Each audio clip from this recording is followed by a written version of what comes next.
What it do, baby? Here we go. Thanks for joining us again. By us, I mean me.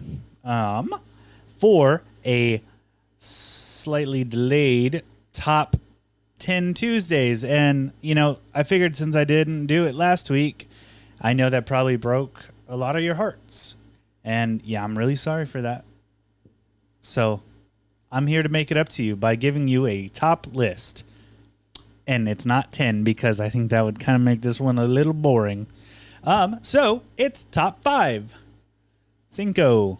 Yes. Top 5 what? Let me tell you. Top 5 presidents in history. Eek, I know, right?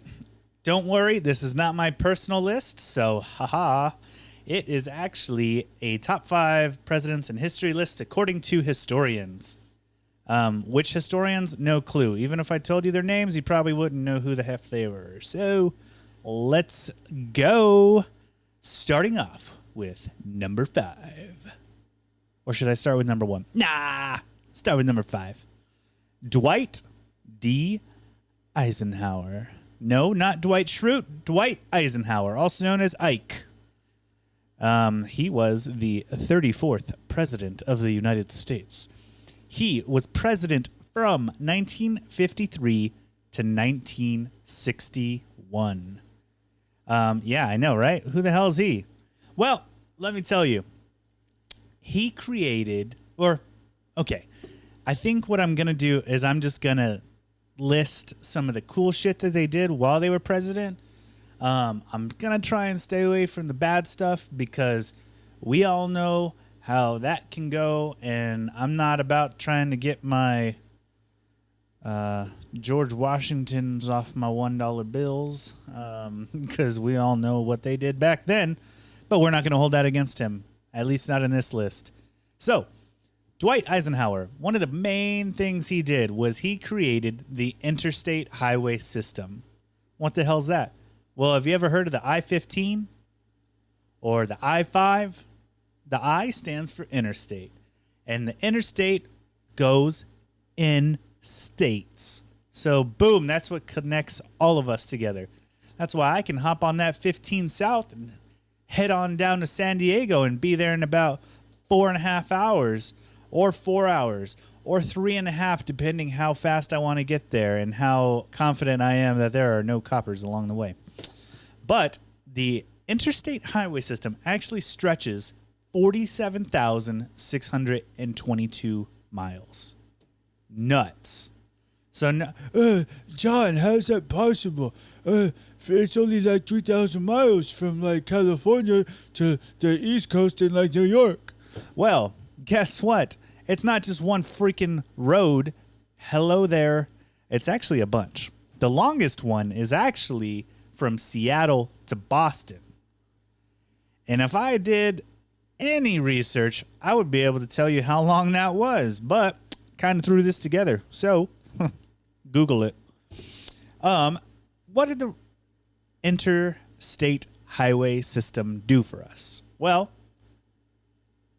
how did we get around before that? We got around by railroad systems and like horses, and that kind of sucked. So, by doing the interstate highway system, railroad systems and freight shipping drastically declined. But trucking expanded dramatically and greatly reduced the cost of shipping. So, I guess they were the OG prime shippers because I need my ship fast. And yeah, I know I can go to the store, but I'd have to get dressed for that. So, F that.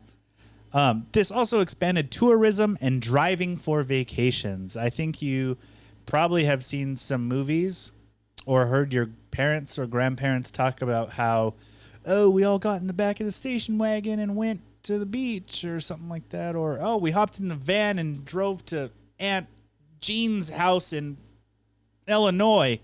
I don't know. But you probably heard that because I'm not saying you've done it because we're probably too young for that. And we just fly everywhere because we're not weirdos.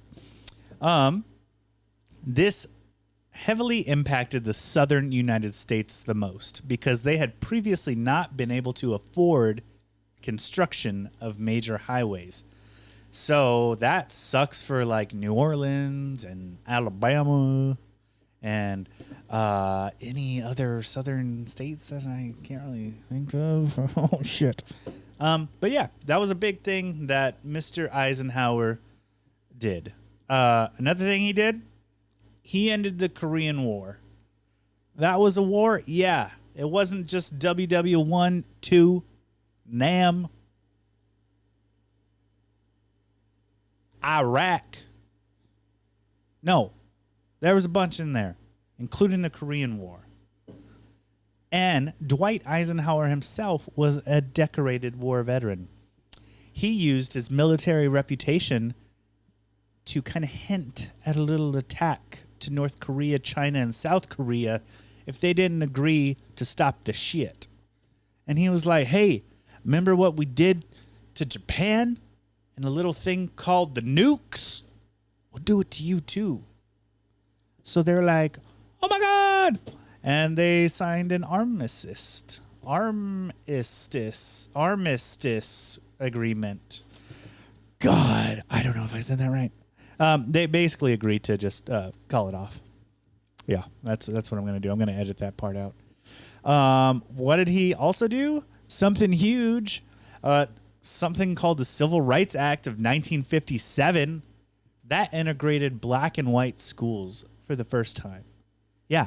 It also based employment discrimination on the basis of race, color, religion, sex, or national origin illegal. So guess what? I can't say I don't want to hire this guy or girl because of their stuff. So that was pretty cool and pretty progressive for 1957. I mean, especially considering that well, you know, not so much the school thing, but I think employment and discrimination is kind of still a major thing here. So I guess it was a start. Maybe we need another act of maybe 2020 to help us out. And last but not least, he created NASA. You know, the thing that got us to the moon and that might get us to Mars. Not really NASA, more Elon Musk. I'll go if you want me to. I don't really like it here. But yeah, he created NASA, which was huge, not only for the United States, but for the freaking world. Explored space, launched some satellites so I can get my 5G, so I can just type in an address on my cell phone and it'll tell me how to get there. Yeah, thanks, NASA. You did that. And so did you, Mr. Eisenhower. Shout out to you. Rest in peace, dog. Number 4, Theodore Roosevelt, also known as Teddy, also known as the Tedster. He was the 26th president of the United States. He was president from 1901 to 1909. Damn, that's a long time ago. I don't think any of you were alive for that. And if you were, geez, get on this podcast so I could talk to you, because that's fucking sick and that's badass. Thanks for listening. I really appreciate that.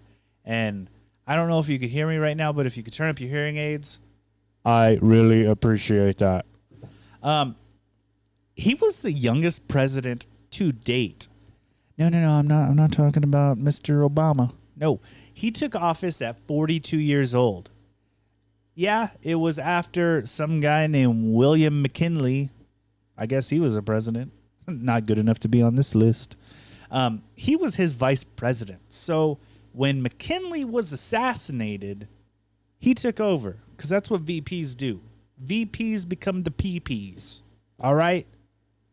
The vice president to the president. Not the right PP, yes, sickos. He also won the Nobel Peace Prize in 1906. Why? Because he made peace. Yeah. It's in the name. He negotiated peace for the Russo-Japanese War. What the hell is Russo? Yeah, this sounds like a guy. Russo-Japanese War. that was actually a war between Russian Empire and the Empire of Japan. Yeah. Who knew that? Maybe Teddy Roosevelt. What else did he do? The Meat Inspection Act. Oh, yeah. He inspected your meat long before I did. You ever remember reading that book in high school called The Jungle by somebody named Upton Sinclair? Yeah, I think everybody does because we were all forced to read that crap. Well, that book was about a dude that went undercover in the meat packing industry. Remember? Ring a bell? Ring a little bells? Well, let me keep going. Well, he helped expose how disgusting it was back then. Probably not a lot better now, but definitely a lot better than it was then. As a result of the Meat Inspection Act, this required seeing animals before they were slaughtered because nothing says I'm sorry like looking at you before I kill you. It also made a requirement that you had to separate the diseased animals from the healthy animals. I guess that's important because I don't like dirty meat or infected meat. So unless it's cheaper, then maybe. I guess you just cook it, right? Who knows? Probably a lot of people, actually. And also destroying condemned meat and making it a requirement to have sanitary environments. Yeah, those are all good things. Sorry for you vegans and vegetarians out there, but we like our meat clean, and I'm sure so do you. He also made something called the Pure Food and Drug Act. Similar thing to the meats, just with other foods and drugs. And I guess that means that you don't have to see the pill before you slaughter it. But yeah, I guess. Oh, maybe that's what took the cocaine out of our like cough medicine and stuff. Damn. I guess maybe we know who to blame for that. Or the cocaine that was in Coca-Cola. That would be interesting to try. I'd try that. Would you? I don't know. Let me know. That'd be cool. You got some? Cocaine? No. Coca-Cola. Wink, wink. Yeah, and that's all Teddy Roosevelt did. Or at least that's all that I looked up on him. I'm sure he did a bunch more. Oh, he was also in Night at the Museum. He got played by Robin Williams. Super cool. Yeah, there you go. Shout out to you, Robin Williams. Ooh, wait. Number 3 for you gringos out there. Franklin Delano Roosevelt, also known as FDR. Roosevelt? Didn't you just say something about a Roosevelt? Why, yes, I did, listener. I did. He was the 5th cousin of Teddy, which, I don't have a family tree in front of me, but I'm sure that's 5 branches away from where he was, and it made him a 5th cousin. He was also the 32nd president of the United States. Yeah. You might know him about the president during World War II. Yeah. He also couldn't walk very well because he had polio. He was president from 1933 to 1945. Holy crap. That's 12 years, John. Yeah. He was the only president to serve more than 2 terms. But, unfortunately, he died in 1945 at the start of his 4th term. Yeah. He became president during the Great Depression, which I don't know if you know what that is, but that's a lot like today, just like with a lot more hunger and less McDonald's. Yeah, kind of sucked. And people actually wanted to work back then. Oh, burn. He presided over the end of Prohibition, too. So can you imagine being alive during a depression like we are right now and not having any alcohol to help get you through it? Yeah, that would have sucked. So I would have ended that bad boy, too, because nothing gets me through a tough time other than getting drunk. He also created Social Security, you freaking socialist. Wish we could have that when we retire, but all you blood suckers dried that up. And, I'm pretty sure Social Security was seen as a very socialized program back in the day. So maybe we should like kind of open our mind to maybe some more socialized programs. Not a bunch, but maybe some. Dabble in it a little bit. He also got us into WW2 after Japan attacked Pearl Harbor. You ever heard a day that will live in infamy? That was FDR. He struggled with polio, as I said. He actually had to learn how to walk again when he was younger because I guess it got him pretty bad. So, badass. He learned how to walk twice. And a little controversial, he secured the funds to create the Manhattan Project. What is that, Dr. Manhattan? That was actually a little project where they were charged with developing and testing the first nuclear weapons. Yeah. You remember like what I just said about Dwight Eisenhower about he threatened wait. Was it him? Yeah. Yeah. He threatened North Korea and China, South Korea with a nuke. Well, the Manhattan Project actually made the nukes, and that was with the help of Winston Churchill, which was the big dog in the UK, and several British scientists. So, yeah. And they freaking tested that shiz out here near Vegas. That's why you don't want to live in St. George, because all that nuclear shiz in the air had to go somewhere. And it traveled a little bit up there. Oh, yikes, don't drink the water. But that was FDR. Número dos. Number 2. George Washington. You might know him. He was the first freaking president of the United States. He was president from 1789 to 1797. Shockingly, didn't do much, actually. Didn't do much. He was the only president to not be affiliated with a political party, though. So that's pretty cool. I wonder where he would lean today. Actually, probably don't want to know that, because then we wouldn't like him as much, I don't think. Or half of us wouldn't like him as much. But he was the OG, and he was the one that kind of set up a bunch of shiz, like establishing the tradition of having a cabinet of advisors. So, like how everybody's talking about right now about we're not voting for the one guy, we're voting for his cabinet because we know he's probably not going to make it through it. Well, George Washington did that. He established that tradition. Which is cool because, I think if you have a bunch of people around you, you surround yourself with good people and that can point you in the right directions, that can advise you and keep you cool. That's good, man. You need some friends.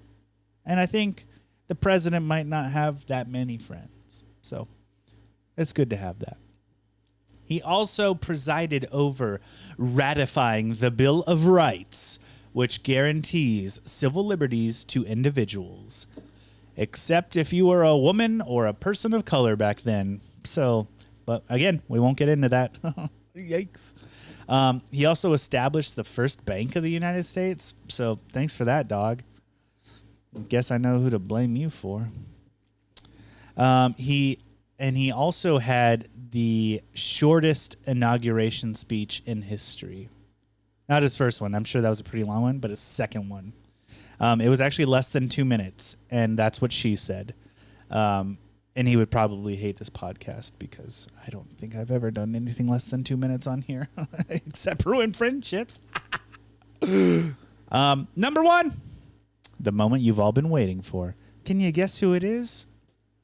None other than President John... No, I'm just joking. Abraham Lincoln. Who'd you think I was going to say, you weirdos? Abraham Lincoln. Yeah. That's it. That's all he did. No. He was the 16th president of the United States. He was president from 1861 to 1865. That's 4 short years, if you didn't know that. Biggest achievement? I don't know. I guess you can say probably going to watch a play. No, I'm just joking. He freaking ended slavery. Hello. Yeah, pretty big. You might know his famous Emancipation Proclamation speech. Yeah, well, it actually didn't end there because a lot of people didn't find out about that because, you know, they didn't have internet or phones or anything back then. Or maybe they had phones. Don't look that up. Don't fact check any of this, please. But the Emancipation Proclamation did actually not end slavery. But what it did allow, it allowed blacks the right to serve in both the Army and the Navy of the Union. What's the Union? Well, that was the top guys that were fighting the bottom guys, also known as the Confederates. Yeah, so it was like, dude, I'll free you, but we got to win this war first. And I would really love it if you served in this war. And they were like, fuck yeah, because you're doing something for us. We're going to try and do something for you.